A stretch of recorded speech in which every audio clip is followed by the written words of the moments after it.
On the 19th of March 2024, serial paedophile Stephen Mateer learnt his fate after his special hearing, which resulted in qualified findings of guilt. This will be the focus of this video. However, if you would like to learn more about special hearings, first I suggest you watch my video where I discussed the joint special hearing and trial for the Mateer twins. In that video, I discussed the process followed in a special hearing and how it differs to a trial, including how the process works and the differences in terminology used. In regards to what is happening with Stephen's co-offender and brother, Richard, there is additional information which I will also discuss. However, the situation is still a little unclear. I will now go over two media reports that cover Stephen Mateer's most recent hearing. Both of these were published on the 20th of March 2024 and coincidentally were both on page 9 of those newspapers.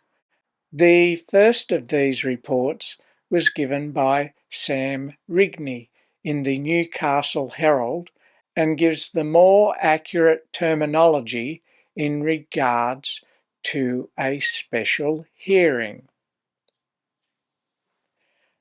Paedophile identical twin, groomed and corrupted boys. Stephen Mateer, one of the notorious paedophile identical twins who preyed on two young boys in Lake Macquarie more than 30 years ago, could spend the rest of his life behind bars for sexual abuse a judge labelled brutal, calculated and selfish. The Mateer twins 71, who are now both believed to be suffering from a cognitive impairment, were found to have committed a string of sexual and indecent assaults against two young boys between 1989 and 1993 after concurrent special hearing and judge-alone trial in Newcastle District Court last year, that being 2023. Stephen Mateer faced the special hearing after he was found unfit to face trial on 45 charges due to dementia. And ultimately, on the limited evidence available, so it's limited evidence because he has a cognitive condition, it's deemed that he can't properly provide evidence to defend himself. So it's seen that some evidence in his defence may be lacking, and so that's why it's called limited evidence, and the judge is meant to take that into account when he's giving the sentence. Judge Peter McGrath made qualified findings of guilt. So that's another term, basically because he can't be found guilty and it's on limited evidence, he has to make a judgment as to whether, if he had been able to give defence or full defence, whether he would still have been found guilty. So that's why it's a qualified finding of guilt. So that was in relation to all but 3 of the charges against Stephen Mateer, although 8 were not in the aggravated circumstances in which the charges were put to the court. So in other words, they were put to the court as specific aggravated sexual offences, but in looking at the evidence, the judge decided the offences weren't as severe to be considered aggravated, but those offences did occur in his judgment. Those 42 offences spanned 12 separate incidents against the two boys, while Stephen Mateer was aged between 27 and 31. So I think Sam Rigney has done a bit of mathematical calculations and come up with the wrong ages, because when you look at it, he's 71 now and it is 2024. The offences occurred from 1983 to 1993. So 1993 is about 30 years ago. You deduct that from 71 and you get 41. So I think if he'd calculated correctly, it would have been they were between 37 and 41, or yes, Stephen was, and so is his brother, because they're identical twins. Yes, so a 10-year error in his calculation. So I'd say he's done a rough calculation in his head to work out their ages at the time, but they're actually 10 years older. So then it says, and were committed at a Belmont pizza shop, in the back of a van, or during driving lessons, among other places. The context of all of the offences is that this adult befriended, groomed, and regularly corrupted two young boys over a number of years into the commission of sexual offences for his own selfish gratification, Judge McGrath said. Using both boys up before casting them aside, inflicting physical pain and lifelong mental torment on both. He said the victims were permanently damaged as a result of Stephen Mateer's brutal, calculated, and selfish defiling of them while they were innocent and vulnerable boys. Judge McGrath set a limiting term, the penalty after a special hearing. So basically, if it was a normal trial, the limiting term would be the length of sentence they would get without considering any parole period. So that was set to 17 years and 6 months, running when Stephen Mateer was arrested and refused bail in 2021 until May 2039, when Mateer will be 87.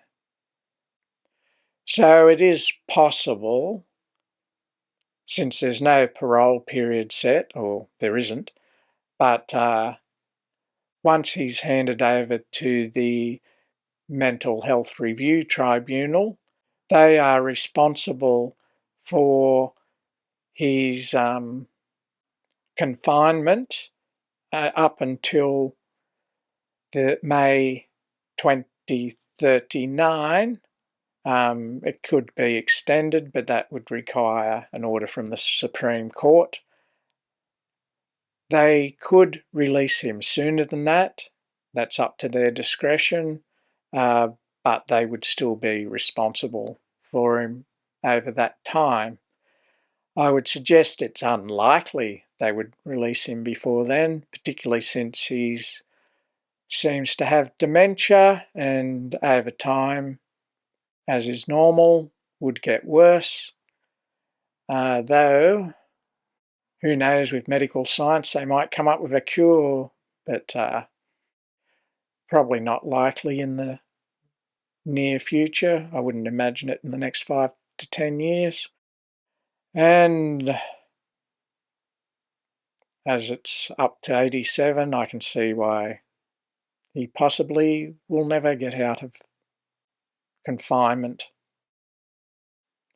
Richard Mateer was found guilty last year of all 8 counts related to the abuse of one boy, but is now suffering from signs of cognitive deterioration. He is yet to be sentenced, and his matter was adjourned until May so his lawyers could obtain a report about the diagnosis and extent of his cognitive impairment. Now that's a little confusing because, as I said in my previous video about the Mateers, Richard has a committal hearing with a new case number that is on the 3rd of April. And I'd said I was a little confused, but I was thinking that maybe because he's got the cognitive impairment, they might have been having to start the process again. But this says for the current offences, it's deferred till May. So perhaps I was wrong in thinking that was what was going on. Perhaps there are new charges. But I guess we'll find out more from the 3rd of April. And I have noticed that date is still listed for the hearing. So it hasn't been cancelled and deferred to May. So maybe a different matter.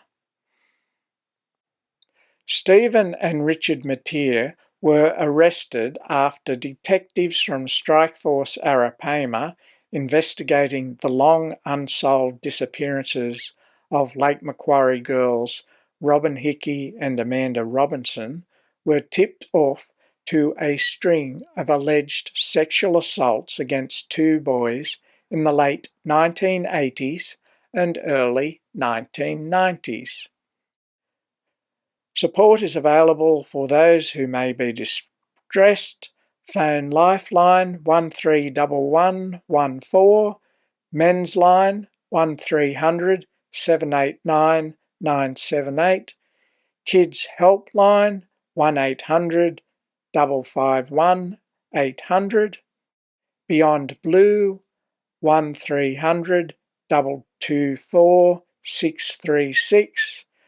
And in addition to that, I would suggest Crimestoppers if you have any information about any offence that Strikeforce Arapaima is looking into, or for that matter, anything else that the police may be interested in.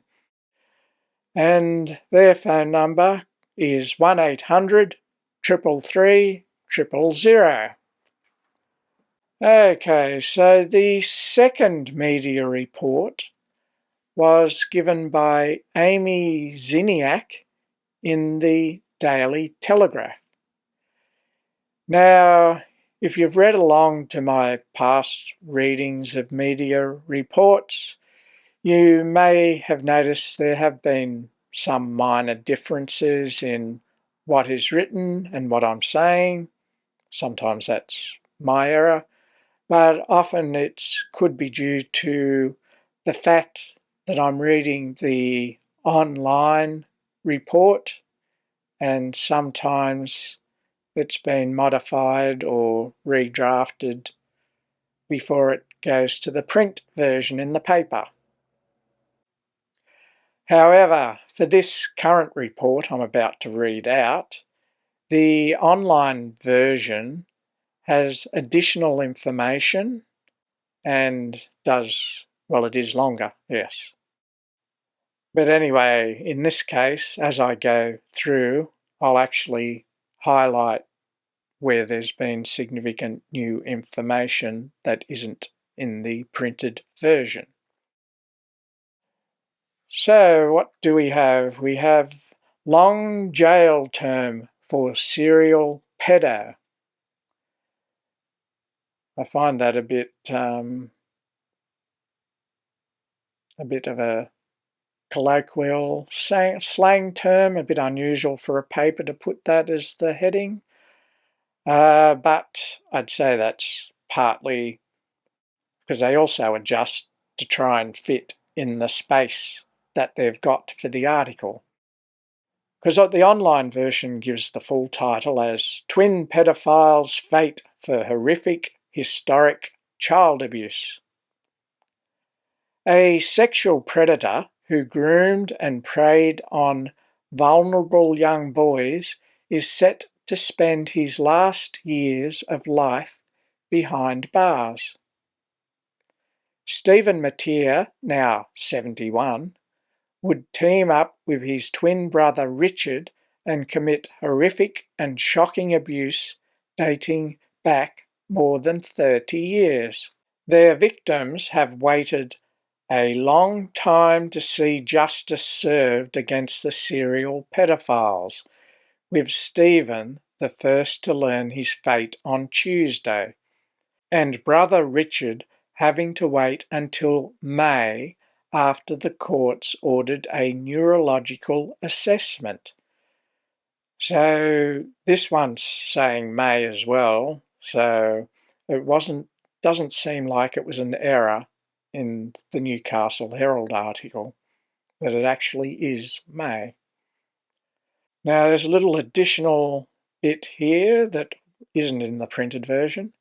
Looking old, frail and hard of hearing.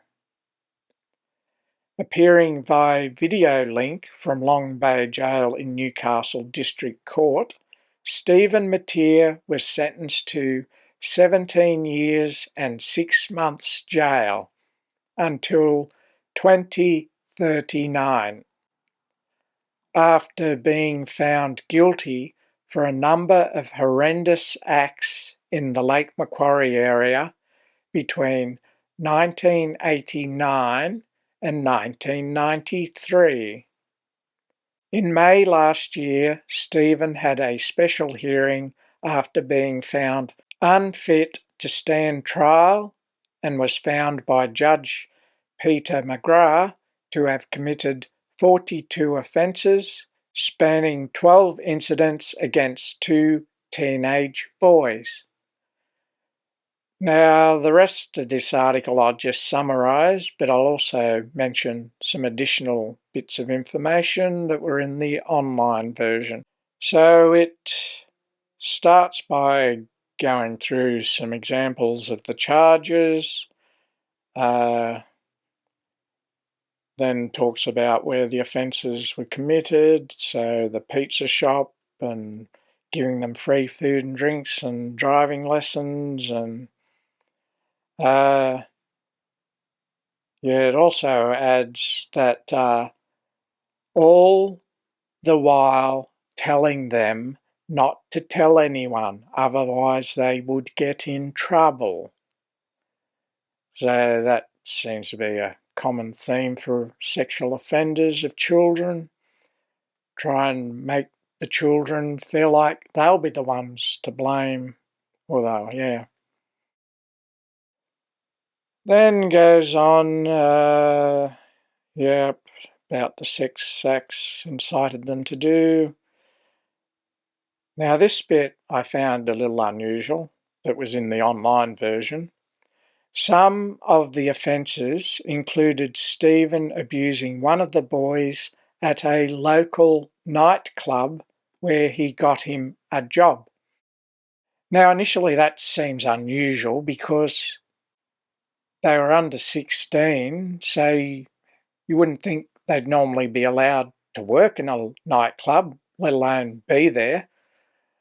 But I was thinking, well, this was late 80s, early 90s. There wasn't really a strict crackdown on underage people being in licensed venues until about the mid-90s. I do recall, would have been about 1987, 88. Someone I worked with at the time, he was about 15, 16, and I know he was always going into pubs and clubs and drinking, and yeah. So yes, it wasn't a strict at that time, so it is possible that he was working in a club and not being old enough to be there. Though I guess another possibility is perhaps it was when he was 18 or older, and I'm thinking that just because you turn a certain age doesn't mean the offender's going to stop abusing you. I guess since he's been abusing them as children and could have kept going on, but because they're now considered an adult and not a child, maybe there's no specific offence unless they actively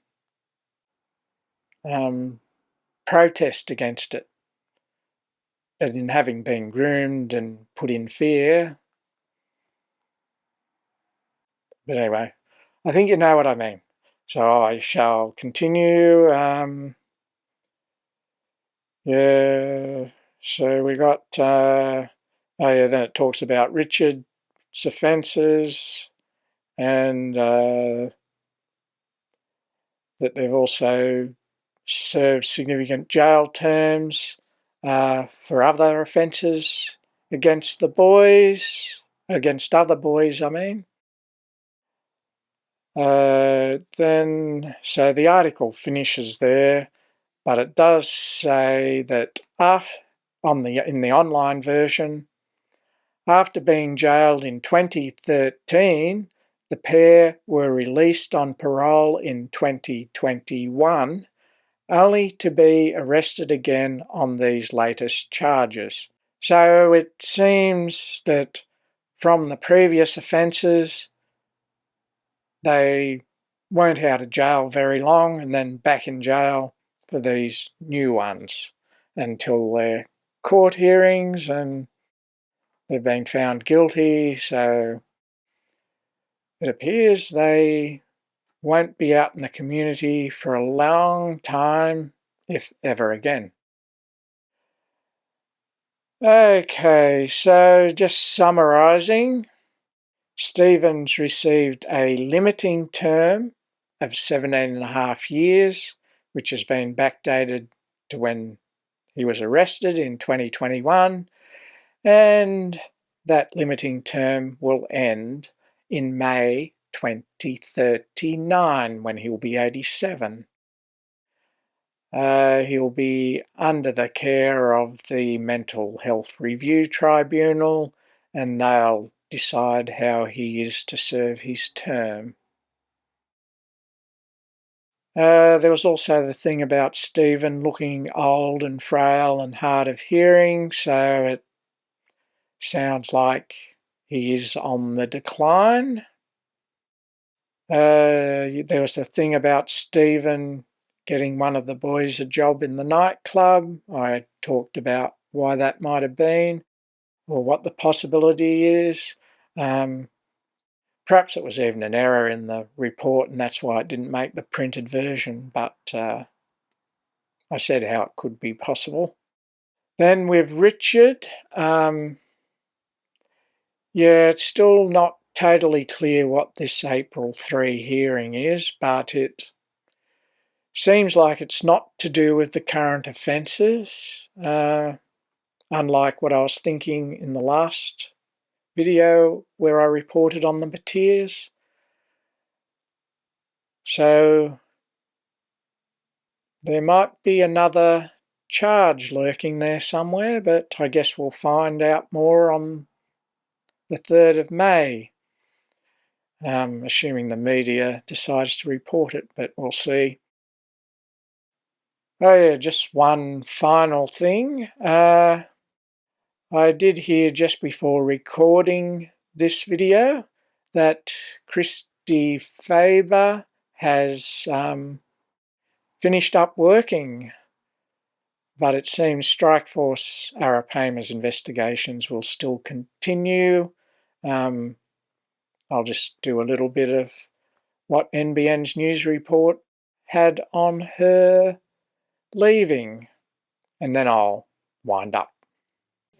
Reflecting on an outstanding 32-year career, no fuss for a modest detective celebrating with her family, blue runs in their blood. This is my last day of service and I'll go out with mixed emotions. I'll miss it, but I think my time is now. And she's led Strikeforce Arapaima, establishing new leads in the disappearances of teenager Robin Hickey, Amanda Robinson and Gordana Katevsky, an investigation ongoing.